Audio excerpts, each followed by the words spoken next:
En la época de oro del cine mexicano, no todas las historias quedaron registradas en los créditos ni en las revistas de espectáculos.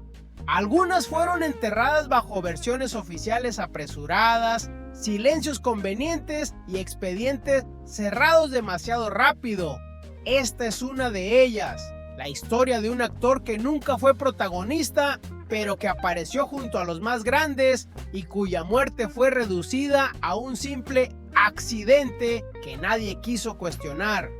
Hoy vamos a reconstruir los últimos días de Guillermo Cetina, un hombre que soñó con el cine, construyó su propio patrimonio y terminó cayendo desde un tercer piso en circunstancias que aún hoy despiertan dudas.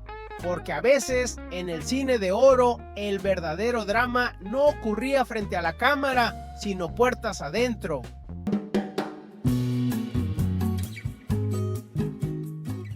Guillermo Cetina no fue un improvisado ni un ingenuo dentro del medio artístico. Durante años aprendió a observar, a escuchar y sobre todo, a no confiar ciegamente en nadie. Sabía que el cine de oro mexicano no solo se construía con talento y carisma, sino también con silencios, pactos no escritos y traiciones cuidadosamente disimuladas. Mientras aparecía en pantalla como médico, burócrata, juez o funcionario junto a Cantinflas y otros grandes, fuera del set llevaba una vida ordenada, casi austera. No bebía en exceso, no se involucraba en escándalos y prefería regresar temprano a casa. Esa disciplina le permitió ahorrar, invertir y crear un pequeño patrimonio que con los años se volvió motivo de admiración para algunos y de envidia enfermiza para otros. Entre esos otros estaba un primo lejano, una figura incómoda que siempre aparecía en reuniones familiares con una sonrisa tensa y preguntas demasiado precisas. Guillermo notaba esa mirada insistente, esa forma de medirlo, de calcularlo. El primo jamás logró consolidar ningún negocio, siempre estaba a punto de triunfar, siempre culpando a la mala suerte o a terceros de sus fracasos. Con el tiempo, esa frustración se convirtió en rencor. Para 1970, la distancia entre ambos era abismal. Uno tenía estabilidad, propiedades y respeto, el otro acumulaba deudas, resentimientos y una sensación constante de haber sido desplazado por la vida. Testimonios posteriores señalan que el primo comenzó a visitar a Guillermo con más frecuencia de lo normal, siempre con excusas vagas, pedir consejo, hablar de familia, solicitar ayuda económica. Guillermo, fiel a su carácter prudente, evitaba comprometerse, ofrecía palabras, no dinero. Esa negativa constante habría sido el detonante final. En la mente del primo, Guillermo dejó de ser familia y pasó a convertirse en obstáculo. Un obstáculo que, si desaparecía, podía resolver muchos problemas de golpe. La tarde del crimen fue descrita por los vecinos como extrañamente tensa. La lluvia caía sin pausa, el cielo estaba gris y el edificio parecía más silencioso de lo habitual. El primo subió al tercer piso sin ser anunciado. Minutos después, comenzaron los gritos. No eran gritos comunes, eran voces cargadas de furia, de reproches acumulados durante años. Se escucharon golpes secos, muebles desplazándose, una discusión que subía de tono hasta volverse desesperada.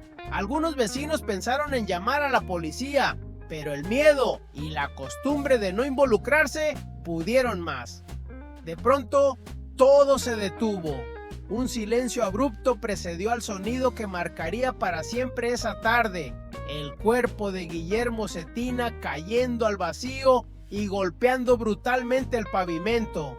Cuando los vecinos salieron, lo encontraron sin vida, bajo la lluvia, con una expresión que no dejaba lugar a dudas. No había sido un salto voluntario, era el rostro de alguien sorprendido, traicionado, empujado sin tiempo para reaccionar. La versión oficial se construyó con rapidez sospechosa. El Primo declaró que Guillermo estaba pasando por una crisis emocional, que había hablado de retirarse, de sentirse cansado, sugirió un accidente, una caída desafortunada. No hubo peritajes profundos, no se investigaron las huellas dentro del departamento, no se interrogó a fondo a los vecinos, en una época donde el silencio era moneda corriente y los actores secundarios no generaban presión mediática. El expediente se cerró sin resistencia. Con los días comenzaron a surgir murmullos.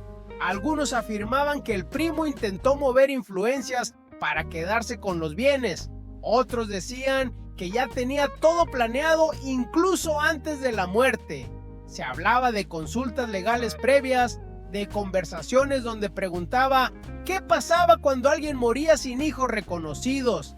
Nada pudo probarse oficialmente, pero el rumor se volvió persistente, incómodo, imposible de borrar del todo. Lo más inquietante vino después. El Primo no disfrutó de ninguna herencia ni de una vida mejor. Personas cercanas aseguraban que su comportamiento se volvió errático, que parecía perseguido por una culpa que no lograba ocultar. Adelgazó, enfermó y comenzó a aislarse. Meses más tarde desapareció de la ciudad sin dejar rastro. No hubo despedidas, no hubo explicaciones. Simplemente se esfumó, como si la historia lo hubiera devorado junto con su crimen. Hoy, Guillermo Cetina permanece como una figura casi invisible en la memoria colectiva del cine mexicano. Sus escenas siguen vivas en las películas, pero su historia personal quedó sepultada bajo el polvo de archivos olvidados y verdades incómodas. Su muerte nunca fue esclarecida y su caso se suma a la larga lista de tragedias silenciadas de la época de oro, porque en aquel México brillante por fuera y oscuro por dentro, no hacía falta ser una gran estrella para morir de la peor manera, bastaba con confiar en la persona equivocada. Si crees que esta historia no fue un accidente, si piensas que la ambición puede llevar incluso a traicionar la sangre, déjanos tu opinión en los comentarios. Tu punto de vista es parte de esta investigación. Suscríbete al canal y activa la campana para no perderte más relatos ocultos, tragedias silenciadas y secretos que el cine de oro mexicano nunca quiso contar. Aquí seguimos desenterrando lo que otros prefirieron olvidar.